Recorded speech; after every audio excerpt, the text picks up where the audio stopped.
ولا مفسدا ولا ظالما وإنما خرجت لطلب الإصلاح في أمة جدي. تمام حمد و ثنا ذات پاک پروردگار کے لیے، درود و سلام ہے محمد و آل محمد علیہ الصلوۃ والسلام کے اوپر. قابل تعریف لائق جیسی نعتوں میں حضرات، یقیناً بہت دیر سے آپ ادا امام حسین علیہ السلام میں بیٹھے ہوئے ہیں. خداوند عالمین آپ کی اس ادا کو شرف قبول نصیب فرمائے.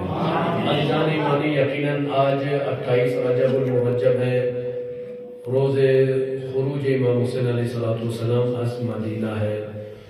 یہ وہ گھڑی ہے اس تاریخ کے بعد امام حسین علیہ السلام کے چاہنے والوں کا دل ہمیشہ مقبول رہتا ہے. جب 28 رجب کی تاریخ آتی ہے، اس کے بعد سب کے دل میں یہ بات بیٹھ جاتی ہے کہ یقیناً اب غم کے ایام قریب آ رہے ہیں. امام حسین علیہ السلام پر مصیبت کے ایام شروع ہو گئے ہیں. امام حسین علیہ السلام مصیبت کے راہ پر چل پڑے ہیں، غم کے راہ پر چل پڑے ہیں. عزیزان ایمانی، یقیناً امام حسین علیہ السلام کے مشہور جملہ جو امام سے منسوب ہے، امام فرماتے ہیں انی لم اخن عشر ولا بطرا، میں کوئی فساد پھیلانے یا کوئی جھگڑا کرنے کے لیے یا ماحول خراب کرنے کے لیے نہیں جا رہا ہوں. لوگوں نے پوچھا مولا آپ مدینہ چھوڑ کر کیوں جا رہے ہیں، آپ مدینہ میں رہیے کیوں جا رہے ہیں؟ امام نے فرمایا میں اپنی خوشی سے نہیں جا رہا ہوں، میں کوئی فساد پھیلانے یا جنگ و جہاد کے لیے لڑنے کے لیے نہیں جا رہا ہوں، بلکہ میں کسی پر ظلم کرنے کے نہیں جا رہا ہوں، بلکہ میں جا رہا ہوں مدینہ چھوڑ کر تاکہ میرے جد پیغمبر کی جو میرے جد پیغمبر صلی اللہ علیہ وسلم جو لوگ محبت کرتے ہیں ان کی اصلاح کی خاطر میں جا رہا ہوں. یعنی پیغمبر کے کلمہ گو اور پیغمبر کے چاہنے والوں کی اصلاح کی خاطر میں مدینہ چھوڑ کر جا رہا ہوں. عزیزان ایمان، ہمیشہ یاد رکھیے گا کوئی بھی انسان اپنا وطن چھوڑتا نہیں ہے. کسی سے بھی آپ کو کیجیے گا بھائی آپ وطن چھوڑے کیوں جا رہے ہیں، وہ اپنی مجبوری بتائے گا کہ میں اس مجبوری کے تحت وطن چھوڑنے پر مجبور ہو گیا تھا. کوئی خوشی سے اپنا وطن ترک نہیں کرتا ہے. آج حسین علیہ السلام مدینہ چھوڑنے پر آمادہ ہو گئے ہیں، مطلب سمجھتے ہیں آپ کی حسین علیہ السلام خوشی سے نہیں بلکہ حسین کی مجبوری کے تحت جا رہے ہیں. حسین علیہ السلام کی مجبوری یہ ہے کہ وہاں پر محمد شریعت محمدی میں رد و بدل ہو رہا ہے. حلال کو لوگ حرام سمجھتے ہیں، حرام کو لوگ حلال سمجھ کر انجام دے رہے ہیں. ان چیزوں کو دیکھنے کے بعد امام حسین نے چاہا کہ میں گھر بیٹھ کر کیا کروں گا، لوگوں کی اصلاح کروں گا، لوگوں کو بتاؤں گا کہ حق کیا ہے، باطل کیا ہے، حلال کیا حرام کیا ہے. لہذا امام حسین علیہ السلام مدینہ چھوڑنے پر آمادہ ہو گئے. تاریخ کہتی ہے جب 15 رجب المرجب کو معاویہ کا انتقال ہو گیا ہے. 15 رجب المرجب، اسی رجب کی تاریخ کو معاویہ کا انتقال ہو گیا ہے. اور معاویہ کے انتقال سے پہلے لوگ امام حسین علیہ السلام کے پاس آئے، آ کر کہتے ہیں مولا ہم سب آپ کے چاہنے والے، ہم آپ کا ساتھ دینے کے لیے تیار ہیں، آپ ہمیں حکم فرمائی، ہم آپ کے ساتھ شانہ بشانہ کھڑے ہیں. لہٰذا ہم معاویہ کی مخالفت کرتے ہیں، ہم معاویہ کو اپنا خلیفہ اور جانشین نہیں مانتے ہیں، لہٰذا آپ حقیقی خلیفہ اور جانشین ہیں. امام حسین علیہ السلام نے فرمایا نہیں، اس وقت یہ بات کہنے کا صحیح اور درست وقت نہیں ہے، فی الحال آپ لوگ صبر کیجئے، تھوڑا سا ویٹ کیجئے. 15 تاریخ کو خبر مل گئی، 15 رجب المرجب سن 60 ہجری کو معاویہ کا انتقال ہو گیا ہے. پھر امام حسین علیہ السلام کے پاس اس کے چاہنے والا ہے، خبر دی معاویہ کی خبر مرنے کی. امام علیہ السلام نے فرمایا ابھی بھی رکو، ابھی بھی مناسب وقت نہیں آیا ہے. اس کے بعد تاریخ کہتی جب معاویہ کا انتقال ہو گیا ہے، ادھر سے یزید معاویہ کی جگہ پر خلیفہ بن گیا. معاویہ نے فوراً اپنے حکماء کو آرڈر دے دیا، جا کر مدینے میں 4 لوگوں کو مشخص کر دیا کہ ان لوگوں جا کر سب سے پہلے بیعت لے لو. ان 4 میں سے ایک امام حسین علیہ السلام تھے. مدینہ کے حاکم حکم دیا کہ جاؤ فلاں صاحب سے اور حسین ابن علی سے میری بیعت لے لو، اگر بیعت لینے سے انکار کر دے تو ان کا کام تمام کر دو.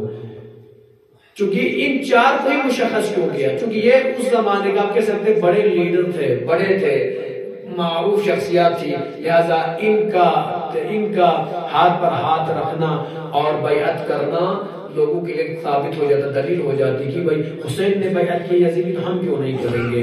لہٰذا انہوں نے مشخص کر دیا.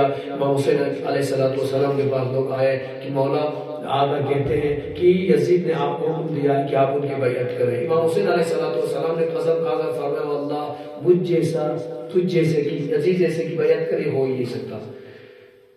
جب حسین علیہ السلام نے انکار فرمایا اور انکار کے ساتھ انہوں نے یزید نے کیا کہا تھا اگر حسین انکار کر دے سر قلم کر دینا، زندہ نہ چھوڑنا. لہٰذا امام حسین علیہ السلام نے یزید کی بیعت سے انکار کر دیا اور ادھر سے حالات ناساز ہوتے گئے. امام حسین علیہ السلام کو یہ درد ہونے لگا کہ کہیں مدینہ الرسول میں کوئی جنگ نہ ہو جائے، کہیں مدینہ الرسول کی بے حرمتی نہ ہو جائے. اسی لیے امام حسین علیہ السلام نے چاہا کہ میں مدینہ کو چھوڑ ہی دوں گا تاکہ مدینہ کی آن بان شان محفوظ رہے. لہٰذا امام حسین علیہ السلام اپنے ساتھیوں کے ساتھ، اپنے ہمراہیوں کے ساتھ، اپنے گھر والوں کے ساتھ، افراد خاندان کے ساتھ نکل پڑے ہیں.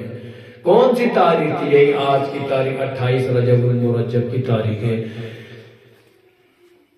راوی مسلم کہتا ہے کہ میں نے سنا تھا کہ امام حسین علیہ السلام کے بارے میں کہ وہ مدینہ میں رہتے ہیں، اور میں نے مدینہ کے بارے میں سنا تھا کہ مدینہ پیغمبر کا شہر ہے اور وہاں کے لوگ بہت خوشگوار ہوتے ہیں، اچھے کپڑے پہنتے ہیں، خوبصورت ہوتے ہیں، سج دج کر رہتے ہیں. میں نے بہت کچھ سنا تھا. میں گیا جب مدینہ پہنچا، جس دن میں مدینہ پہنچا ہوں تو میں نے کیا دیکھا کہ مدینہ والے گڑگڑا رہے ہیں، رو رہے ہیں اور سب اپنے سروں پر مٹی ڈالے ہوئے ہیں. پھر میں راوی مسلم کہتا ہے میں کسی پاس گیا، جا کے میں نے پوچھا بھائی آج کیا بات ہے؟ میں نے مدینہ کے بارے میں جو سنا تھا وہ اس کے برعکس مل رہا. آج کیا بات ہے؟ کون سی مصیبت آن پڑی کہ جو سب رو رہے ہیں اور سب لوگ اپنے سروں پر مٹی ڈال رہے ہیں؟ کسی نے کر کہا اے مسافر کیا تمہیں نہیں پتا آج کون سا دن ہے، آج کیا تاریخ ہے، آج کیا ہے؟ کہ میں تو مسافر، مجھے نہیں پتا. کہا آج فرزند پیغمبر حسین مدینہ چھوڑ کر جا رہے ہیں. اللہ اکبر. آپ سمجھ سکتے تو حسین علیہ السلام سے مدینہ والے کتنی محبت کرتے تھے، بے پناہ چاہت کرتے تھے، بے پناہ محبت فرماتے تھے. سب لوگ آئے حسین کے گھر پر، آ کر کہتے مولا ہمیں چھوڑ کر نہیں جا سکتے ہیں، آپ مدینہ چھوڑ کر نہیں جا سکتے ہیں. امام حسین علیہ السلام نے فرمایا جیسے حالات ہیں اس حساب سے مجھے لگتا ہے کہ مدینہ چھوڑنے میں ہی بہتری ہے. لہٰذا امام حسین علیہ السلام مدینہ چھوڑ کر آج 28 رجب المرجب کو نکلے ہیں. حسین کا کاروان سفر پر ہے. 3 شعبان المعظم کو امام حسین علیہ السلام اپنے اہلیہ کے ساتھ مکہ مکرمہ پہنچے، خانہ خدا میں پہنچے ہیں. ہائی عزیزان گرامی، اس کے بعد امام حسین علیہ السلام 8 ذی الحجہ تک مکے میں رہے ہیں. 3 شعبان سے لے کر 8 ذی الحجہ سن 60 ہجری تک امام حسین علیہ السلام مکے میں رہے ہیں. لیکن اس مکے میں جتنے مہینے رہے امام حسین 3 سے 4 مہینہ، 3.5 سے 4 مہینہ رہے. ان 3 مہینوں میں امام حسین علیہ السلام کے پاس لوگ آتے تھے اور علم حاصل کرتے تھے، دین محمدی کو سیکھتے تھے، اپنے مسائل بیان کرتے تھے، اپنی مشکلات حل کرتے تھے. لوگ خوش ہو گئے مکے والے کہ خدا نے ہمیں حسین ایسی نعمت عطا کی ہے. لیکن ایک مرتبہ امام حسین علیہ السلام کو خبر ملتی ہے کہ حسین کے دشمن حاجیوں کے لباس میں، احرام کا لباس پہن کر خانہ خدا میں داخل ہو گئے ہیں. آئی میرے مولا اسے مدینہ چھوڑے اسی لیے تھے کہ مدینہ پیغمبر کے شہر مدینہ کی آن شان باقی رہے، اس کی آن کو باقی رہے. اس نے سفر بن رہے تھے.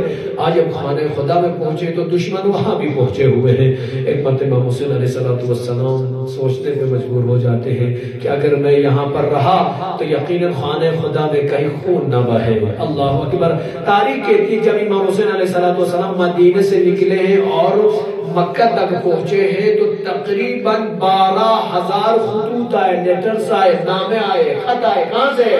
کوفے سے آئے کہ مولا آپ یہاں تشریف لائے، مولا ہم آپ کے لیے آمادہ ہیں، مولا ہم آپ کی مدد کرنے نصرت کرنے آمادہ ہے، مولا آپ کا کوفہ تشریف لائیے، مولا ہم آپ کی زیارت کے مشتاق ہیں. اللہ اکبر. آپ سمجھ سکتے 12,000 خط آنے کے بعد امام حسین علیہ السلام نے اپنے بھائی مسلم کو بھیجا ہے، مسلم جاؤ اور جا کر مجھے حالات سے واقف کر دو.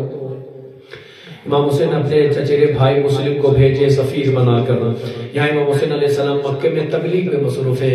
حسین کو خبر مل گئی ان کے دشمن مکہ تک پہنچے ہیں. ایک مرتبہ حسین علیہ السلام نے یہ چاہا کہ اگر میں یہاں رہا تو اب 8 تاریخ ہو گئی، 9 سے حج کے اعمال شروع ہو جاتے ہیں، کہیں حج کے اعمال کے درمیان کہیں دشمن کو ایسا کام نہ کر جائے جس سے خانہ خدا کی بے حرمتی ہو جائے۔ حسین نے حج کے لباس کو اتارا، عمرے کا لباس سے تن فرمایا، طواف کرنے کے بعد حسین خانہ خدا کو چھوڑنے کے لیے آمادہ ہو گئے۔ ہائی عزیزان گرامی، ہمارا ذرا تصور تو کیجئے نا، 8 ذی الحجہ حسین خدا کے گھر میں خانہ کعبہ میں ہے، 9 ذی الحجہ سے وہاں پر اعمال حج شروع ہو جاتے ہیں۔ حسین کو ایک دن حج کے اعمال سے پہلے ہی خدا کا گھر چھوڑنا پڑتا ہے۔ حسین علیہ السلام گھر چھوڑ کر نکلے ہیں، ایک مرتبہ راہ کی طرف چل پڑے ہیں۔ راستے میں حسین علیہ السلام کو کوئی آ کر خبر دیتا ہے، اے آقا حسین معاف کیجئے گا، آپ کے بھائی جناب مسلم کو کوفے میں شہید کر دیا گیا ہے۔ ہائی حسین آگے بڑھے، انا للہ و انا الیہ راجعون فرماتے ہوئے حسین آگے بڑھے ہیں۔ کچھ دیر آگے بڑھے تو حسین علیہ السلام کو خبر مل گئی، اے آقا حسین آپ کے قریبی ساتھی جناب ہادی کو بھی شہید کر دیا گیا ہے۔ حسین آگے بڑھے، ایک مقام پر پہنچے، ایک مقام پر پہنچنے کے بعد ایک حسین کا چاہنے والا آتا ہے حسین کے پاس، آ کر کہتا آقا خدا کا شکر ہے اب ہم جنگل میں پہنچے، ریگستان ختم ہو گیا ہے، اب دور دور سے دیکھ لیجئے وہاں سے ہمیں پیڑ نظر آ رہے ہیں، لگتا ہے یہاں پر کوئی آبادی ہے، یہاں میں پانی بھی ملے گا، یہاں میں سب کچھ مل جائے گا۔ اللہ اکبر۔ حسین علیہ السلام کے سینئر ساتھی مزکاش کسی نے کہا ارے تم کیسی باتیں کر رہے ہو، یہاں پہ تو کوئی رہتا ہی نہیں ہے، یہاں پہ تو ریگستانی جگہ ہے، یہاں پر کہاں سے پیڑ پودے آ گئے۔ ایک مرتبہ امام حسین علیہ السلام غور سے دیکھتے ہیں تو وہاں سے کیا نظر آ رہا ہے، وہاں سے کچھ لوگ کھڑے نظر آ رہے ہیں۔ حسین فرماتے یاد رکھو یہ لوگ یہ پیڑ پودے نہیں ہیں بلکہ ہمارے دشمن ہمارا پیچھا کرتے ہوئے یہاں تک پہنچ گئے ہیں۔ اللہ اکبر۔ حسین علیہ السلام کے دشمن راستے میں پہنچ گئے ہیں۔ کس کا قافلہ آ رہا ہے؟ حر ابن یزید ریاحی ایک بڑے قافلے کے ساتھ حسین کو گرفتار کرنے کے لیے راستے پر آیا ہے۔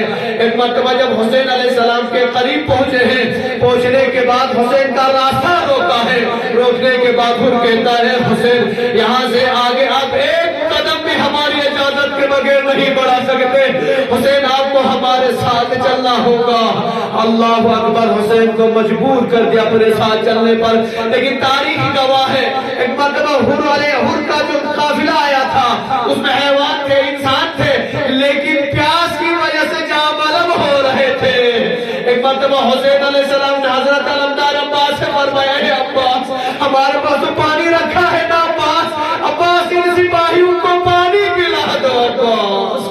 عباس علیہ السلام گئے ہیں، علی اکبر نکلے ہیں، کوزے لے کر گئے ہیں، مشق لے کر گئے ہیں، تمام سپاہیوں کو پانی پلایا۔ اللہ اکبر۔